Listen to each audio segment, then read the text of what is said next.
Fresh violence raged on in Kazakhstan on Thursday, with police in the main city Almaty saying they had killed dozens of rioters overnight.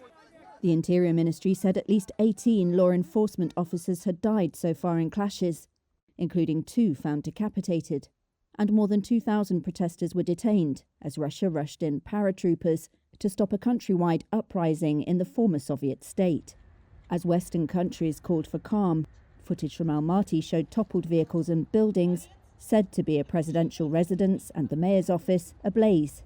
Reuters reporters heard explosions and gunfire as military vehicles and scores of soldiers advanced. Internet access was also shut down across Kazakhstan. And while the full extent of the unrest was not immediately clear, it was unprecedented in a country ruled firmly since Soviet times by former leader Nursultan Nazarbayev. He has held on to power despite stepping down 3 years ago as president. The uprising originally began against a fuel price hike on New Year's Day.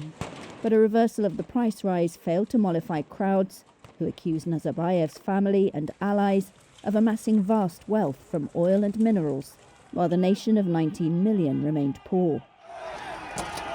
On Wednesday, when protesters stormed and torched public buildings in different cities, they chanted slogans against Nazarbayev, and in at least one city looped ropes around a statue of him, trying to pull it down. Nazarbayev's hand-picked successor, President Kassym-Jomart called in forces from ally Russia overnight as part of a military alliance of ex-Soviet states led by Moscow. He blamed the unrest on foreign-trained terrorists who he said had seized buildings and weapons. The swift arrival of Russian troops demonstrated the Kremlin's strategy of deploying force to safeguard its influence in the ex-Soviet Union.